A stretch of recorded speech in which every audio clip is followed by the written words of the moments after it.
Très bien les amis, ici Harris Sultan. Est-ce que c'est juste moi? Ou bien avez-vous aussi remarqué que des slogans comme «Déportez-les tous», «Déportation massive», «On ne peut pas vivre comme ça» ou «On ne veut plus vivre avec eux», ou encore des slogans sur la remigration comme ceux-ci sont devenus beaucoup trop courants, non seulement dans certains cercles fermés, mais ils deviennent assez courants dans le grand public. Vous le remarquez aussi ou c'est juste moi? Parfois, on est dans cette bulle de filtre, ce biais, parce qu'évidemment, je suis des personnes qui pensent comme moi, et d'autres personnes qui pensent comme moi interagissent avec moi, donc c'est pour ça que je pourrais être biaisé. Mais sûrement, ça devient de plus en plus courant. Tout d'abord, tu peux voir que mon audience explose à des proportions bibliques, et les personnes qui pensent comme moi, leur audience explose aussi. Alors que les personnes qui pensent différemment de nous, leur audience diminue. Partout où l'on regarde, les mouvements conservateurs de droite prennent de plus en plus d'ampleur. Donc j'ai vraiment été choqué de voir ça. D'accord, peut-être que choqué n'est pas le bon mot, mais j'étais vraiment content de voir ça. Laissez-moi vous montrer ce titre. Le Washington Post vient tout juste de publier cet article. Certains législateurs républicains appellent à l'expulsion massive des musulmans américains, pas des islamistes, pas des radicaux, des musulmans. Pourquoi maintenant ? Comme vous le savez, le président Trump a commencé à parler du problème musulman, et non du problème islamique ou de l'islam. Lorsqu'il s'est présenté aux élections en 2015, ai-je écouté certaines de ses interviews passer ça. Il y a un problème musulman dans le monde. Mais vous croyez quand même qu'il y a un problème musulman dans le monde? Eh bien, il y a un problème musulman. Absolument, il suffit d'allumer votre télévision. Monsieur, je pense que l'islam nous déteste. Vous parlez de tous les 16 milliards de musulmans? C'est tellement pathétique, une diversion inutile et absurde. C'est comme si vous étiez dans les années 30 et que vous disiez « Hé, nazi, l'Allemagne est une menace pour le mode de vie occidental ou pour notre mode de vie libéral et démocratique. » Et puis un éveillé des années 30 se lève et dit « Tu penses, Boulot, que les 40 millions d'Allemands sont tous une menace pour le mode de vie occidental ?» Non, ces bons Allemands, ce sont des personnages non joueurs comme ils aiment les appeler. Ils sont sans importance. Ils ne sont pas les personnages principaux.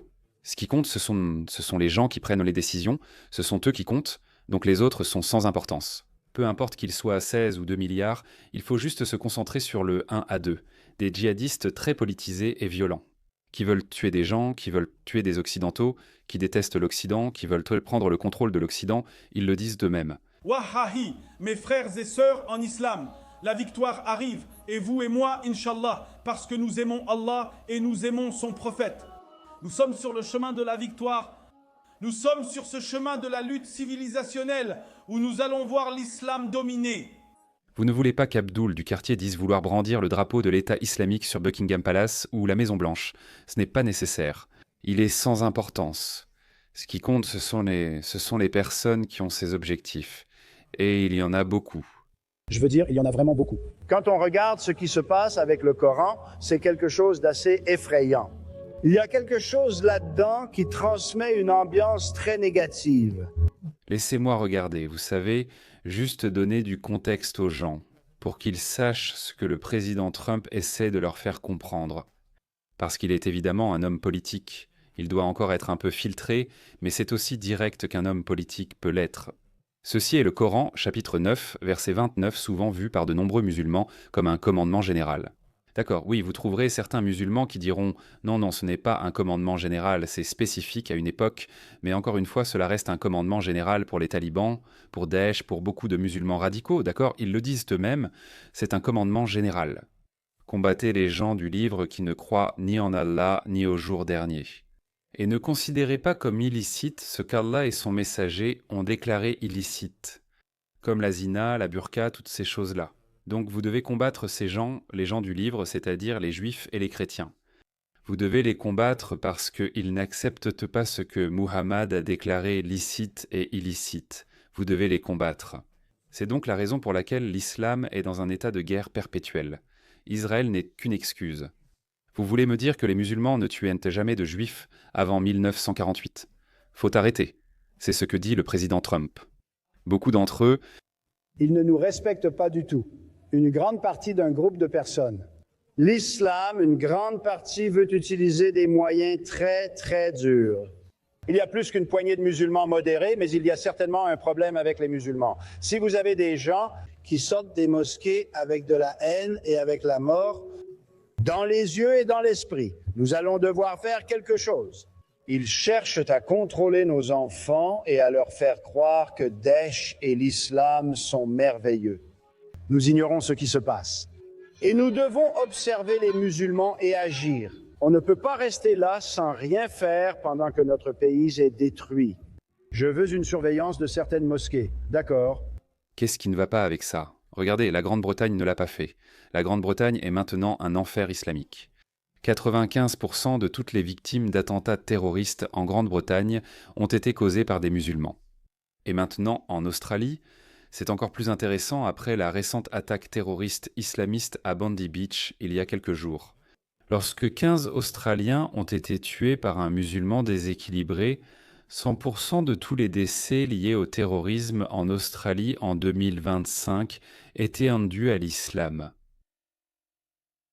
C'était donc le président Trump il y a presque 10 ans. D'accord, à cette époque, j'étais un ex-musulman. Mais à ce moment-là, tu sais, discrètement, je me disais « Ouais, eh bien, tu devrais le faire », mais je n'étais pas vraiment aussi engagé politiquement à ce moment-là.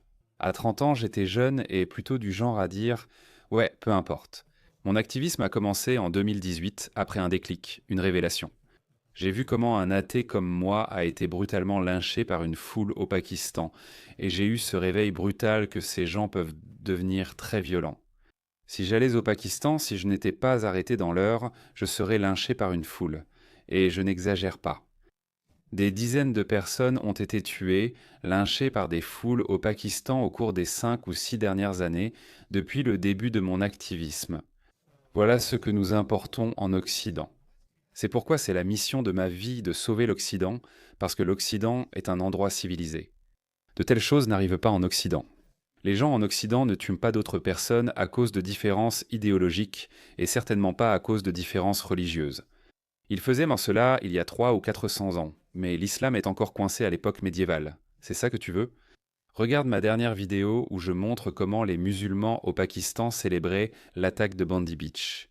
Je ne t'ai pas montré que des Arabes célébraient aussi l'attaque. Drew Pavlov a tweeté à ce sujet. Les Occidentaux et les musulmans ne sont pas les mêmes personnes. Chaque société pense qu'elle est juste, chaque société a des griefs. De la même manière, les musulmans pensent qu'ils sont justes, ils pensent qu'ils ont des griefs légitimes. Ce qu'Israël fait en Palestine est mal. Par conséquent, ils se mettent en colère, ils se sentent impuissants parce qu'ils n'ont pas de technologie, ils n'ont plus leur ordre mondial. Ils ont perdu il y a 200 ans. Politiquement et militairement insignifiants, ils se mettent en colère et mordent la main qui les nourrit. C'est pourquoi vous avez ces flambées occasionnelles, en fait pas occasionnelles, très fréquentes d'activités terroristes. Juste le jour où ce musulman radical tuait des juifs à Bondi Beach. Au même moment, 5 musulmans originaires du Maroc, de Syrie et d'Égypte ont été arrêtés en Allemagne. Ils cherchaient à écraser des femmes et des enfants dans un marché de Noël. 2 jours après, 3 autres musulmans ont aussi été arrêtés, car l'attaque a été déjouée. Pourquoi est-ce encore eux ? Pourquoi les musulmans ne veulent-ils pas s'interroger ? Ils ont un mécanisme d'évasion très facile. La moitié dit « Bien joué, notre gars leur a donné une leçon », l'autre moitié « Ceux vivant en Occident ». Ils trouvent dans des excuses. Généralement, ils disent « Oh, regardez, oui, c'est mal, mais ce qu'Israël fait est aussi mal. L'Amérique agit aussi mal. Elle n'aurait pas dû s'impliquer en Libye, en Égypte, ni mener la guerre contre l'Afghanistan et l'Irak. » Ils ne condamnent jamais sans condition. C'est très simple, je peux vous expliquer pourquoi. C'est parce qu'au fond d'eux, ils pensent avoir été lésés, au fond d'eux, ils croient que leurs griefs sont légitimes. Et c'est l'Occident qui est mauvais.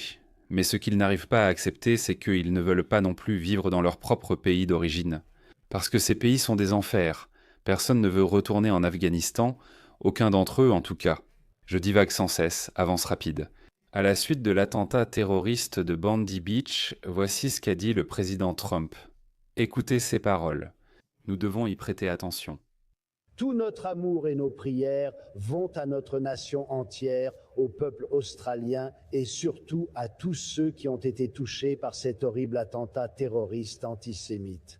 Et c'est exactement ce que c'est antisémite. Cela s'est produit lors d'une célébration de Hanouka à Sydney, Quelle chose terrible, vraiment terrible. Nous n'apprenons pas. Nous n'apprenons pas, c'est ce qu'il veut dire. Si les passeports homogénéisent une société, alors pourquoi la communauté musulmane vivant dans les pays occidentaux ne se sent-elle pas concernée par un incident terroriste comme celui-ci? Au mieux, ils disent « Oh, ça n'aurait pas dû arriver », mais ils ne sont pas aussi bouleversés qu'un occidental moyen. Les Américains sont bouleversés par ce qui s'est passé à Sydney. Les Britanniques, sans doute, y sont légitimement bouleversés et en colère par les événements de Sydney. Mais un musulman britannique, oui, bon, il n'aurait pas dû faire ça. Et regardez, c'est le musulman qui les a sauvés. Les passeports ne changent pas vos convictions idéologiques, ils ne le font pas. Vos convictions idéologiques ne changent que lorsque vous faites une introspection. Quand vous laissez vos anciennes convictions idéologiques pour adopter un nouveau système idéologique. C'est la seule solution, et je crois que le monde en a assez et commence à se lasser. Dans ma dernière vidéo, je vous ai montré comment les hommes politiques australiens répriment réellement. Ils utilisent le langage que je savais qu'ils utiliseraient quand les choses deviendraient sérieuses, mais je n'en étais pas certain. Nous vivons dans une culture où personne ne veut offenser les musulmans, et nous avons vu la réaction des politiciens britanniques face à la montée de l'islamisme. Ils marchaient sur des œufs, n'osaient jamais critiquer l'islam ni rien dire, veillant toujours à ne pas froisser. Je savais que le Parti travailliste australien agirait ainsi, et c'est ce qu'ils ont fait. Notre Premier ministre lâche, a déclaré que l'antisémitisme et l'extrémisme d'extrême droite sont les plus grandes menaces auxquelles l'Australie est confrontée aujourd'hui. Nous vivons dans un monde plus dangereux en 2025. La menace de l'antisémitisme, comme nous l'avons vu, est bien réelle. Les menaces d'autres phénomènes, comme la montée de l'extrême droite, qui a également été identifiée, bien sûr, par Mark Burgess, constituent aussi une menace. Quand un extrémiste de droite a-t-il agi pour la dernière fois? Quand cela s'est produit en Nouvelle-Zélande, pas en Australie, cela arrive presque chaque semaine à Londres.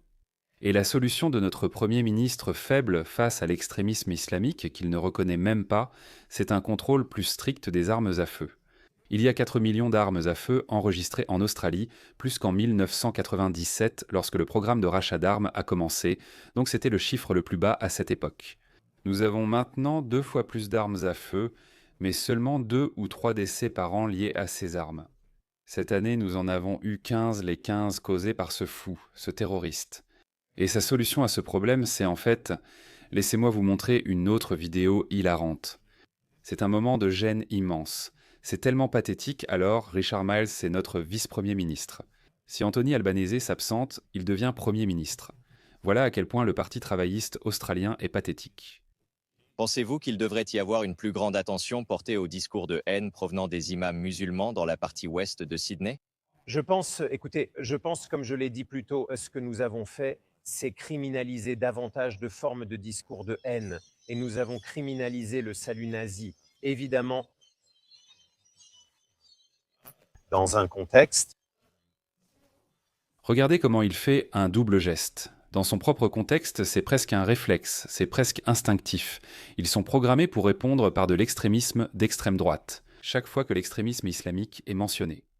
Ils vous demandent d'interdire les discours de haine des religieux islamiques en Australie, des personnes qui disent qu'ils sont ici pour le djihad. Il répond simplement « Nous avons interdit le salut nazi ».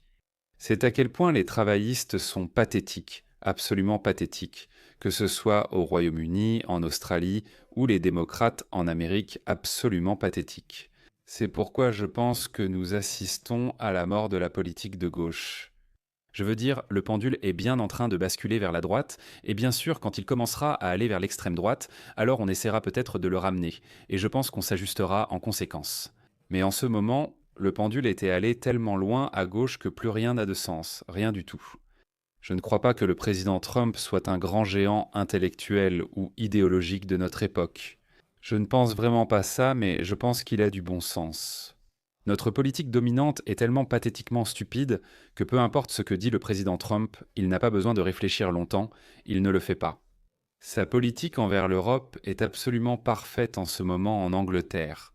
Il qualifie les patriotes de hooligans d'extrême droite et d'extrémistes et les prépare à la guerre contre la Russie. Je suis fortement pro-Ukraine. D'accord, c'est pourquoi je dis depuis le début que nous devons armer l'Ukraine.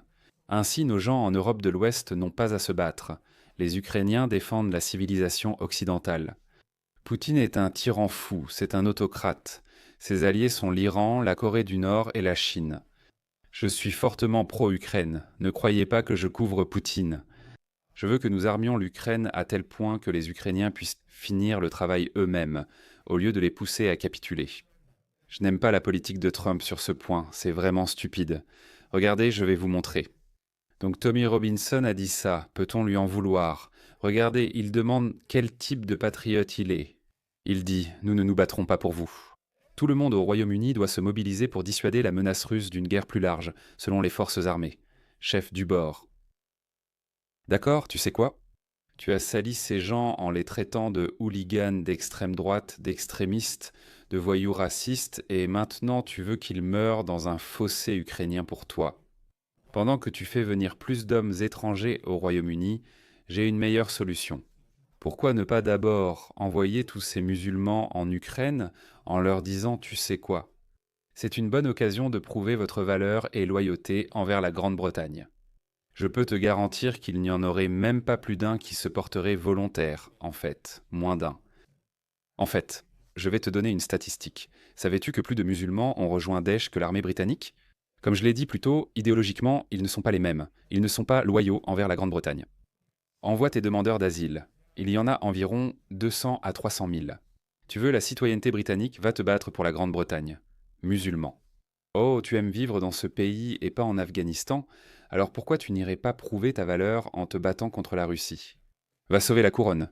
Pourquoi les hommes britanniques blancs devraient-ils aller mourir? Les hommes britanniques blancs pleurent déjà les sacrifices qu'ils ont faits pendant la Seconde Guerre mondiale. Tout ça pour que le pays soit remis à des gens qui détestent la Grande-Bretagne, qui sont tout sauf britanniques. C'est la raison pour laquelle je pense que j'aime la politique du président Trump envers les Alliés. Nous n'allons pas vous aider si vous allez avoir cet effondrement démographique. Si vous allez remettre vos pays à des personnes issues de cultures qui sont antithétiques aux valeurs occidentales. Des gens détestent l'Occident. Comment l'Amérique peut-elle les voir comme alliés? Vous saviez? Pour la première fois depuis 100 ans, le Royaume-Uni a refusé de partager des renseignements avec les États-Unis à propos de cette crise vénézuélienne. C'est le même Royaume-Uni qui a mené une guerre bidon contre l'Irak simplement parce que les États-Unis le voulaient entendre. Voici ce qu'on appelle une alliance, mais elle n'existe plus. La Grande-Bretagne, c'est fini. La Grande-Bretagne compte environ 20 députés musulmans, et si la tendance continue, la moitié des autres députés seront favorables à l'islam et aux musulmans. Les musulmans ont déjà affirmé avoir des valeurs différentes, soutenant la Palestine plutôt que les valeurs occidentales. Donc je pense que la lassitude grandit. Je pense que nous atteignons un point de bascule où les pays occidentaux vont arriver à un carrefour où ils devront décider s'ils défendent l'identité de leur pays ou s'ils leur remettent les clés. Disparaître tranquillement parce qu'il faut admettre que les taux de natalité occidentaux sont en baisse. Laissez-moi vous montrer ça, c'est presque criminel, absolument pathétique. Pathétique. Voici Sydney.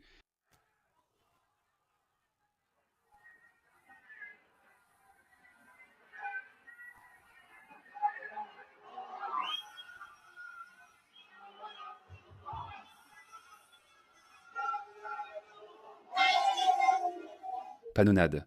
Quand vous pensez à l'Australie, est-ce cela que vous imaginez ou plutôt des gens en maillot de bain? Une crevette sur le barbecue, Crocodile Dundee, des plages de sable à perte de vue. Ça, c'est l'Australie dont je suis tombé amoureux. Pas ces conneries. Quand vous allez en Autriche, est-ce que c'est ce que vous imaginez? Est-ce que c'est ce que vous voulez voir? Ça, c'est Vienne. Ça, c'est Vienne. C'est criminel, les gars, ce n'est pas une question de racisme. Je m'en fiche, même s'ils étaient Mont Blanc, ce n'est pas Vienne. Est-ce vraiment Vienne? C'est pareil à Paris, c'est pareil dans certains quartiers de Londres, ça se passe partout. Je ne sais pas, ça me déprime. Je n'arrive même pas à imaginer comment cela ne déprimerait pas les natifs de ces pays. Qu'est-ce que tu as fait, Amin Nawabi? Mon ami a fait un très bon tweet. Je pense que ça vaut la peine d'être lu. Ça parle de ces 2 attaques allemandes déjouées. C'est un long tweet, mais il vaut la peine d'être lu. Je vais essayer d'être rapide. Un vieux proverbe au Moyen-Orient n'est pas une métaphore, mais un calendrier. Ils murmurent une promesse que l'Occident ignore. D'abord les gens du samedi, puis les gens du dimanche, ça a du sens, non? Cela me rappelle la fable de la vieille femme qui nourrissait le crocodile mangeur d'hommes, espérant être mangé en dernier, et qui le sera finalement. C'est ce que nous vivons. Chaque personne qui ne s'élève pas contre cette prise de contrôle silencieuse, qui n'est même plus si silencieuse que ça. Votre tour viendra, vous les Wokstani aux cheveux bleus, votre tour viendra. On vous a longtemps dit que la colère au Moyen-Orient concernait les frontières ou les revendications palestiniennes. Les musulmans tuant des juifs depuis bien plus longtemps que ces 75 dernières années, on vous a dit que c'était local, on vous a menti. J'ai vu une belle civilisation, mon propre pays, l'Iran, étouffé par cette idéologie précise. Je sais à quoi ressemblent les premiers stades parce que j'ai vécu le résultat final. Ce week-end dernier en Bavière, le programme a avancé. 5 hommes étaient assis dans une pièce, complotant de foncer avec un véhicule dans un marché de Noël bondé. Ce n'étaient pas des réfugiés désespérés fuyant la persécution. Il y avait 3 Marocains, un Syrien et un imam égyptien qui utilisaient la chair pour réclamer du sang. Leur cible n'était pas une ambassade ou une base militaire. Des familles buvaient du chocolat chaud, des enfants regardèrent les lumières. Ils n'ont pas planifié ce massacre à cause d'une colonie en Cisjordanie. Ils l'ont planifié. Parce que vous êtes chrétien, parce que vous êtes laïque et parce que vous existez. L'islam essaie de conquérir l'Europe depuis 1400 ans. Où était Israël à cette époque? Il n'y avait pas d'Israël à cette époque. Les musulmans sont venus en Espagne. Ils essayaient de conquérir la France, ils étaient en Hongrie, ils étaient en Pologne, ils étaient en Serbie. Il n'y avait pas d'Israël à cette époque.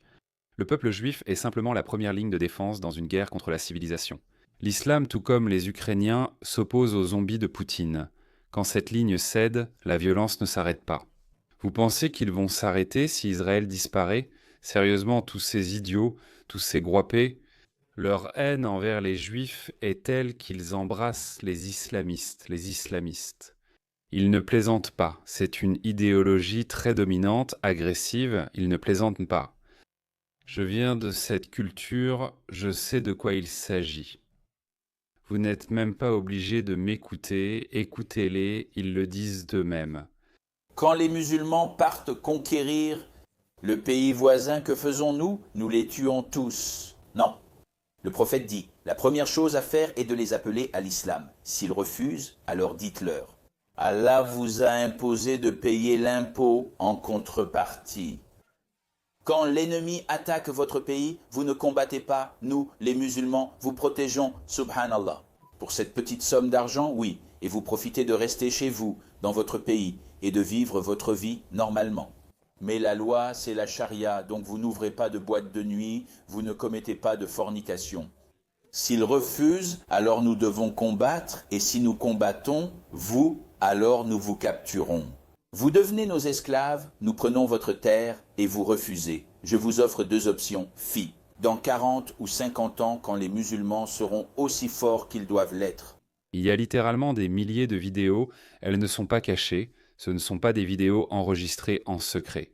Ils le disent ouvertement, ils veulent inviter cette idéologie chez vous et l'appeler ainsi. La diversité n'est pas la tolérance, ce n'est pas le multiculturalisme, c'est un suicide lent et douloureux. L'observation passive n'est plus possible.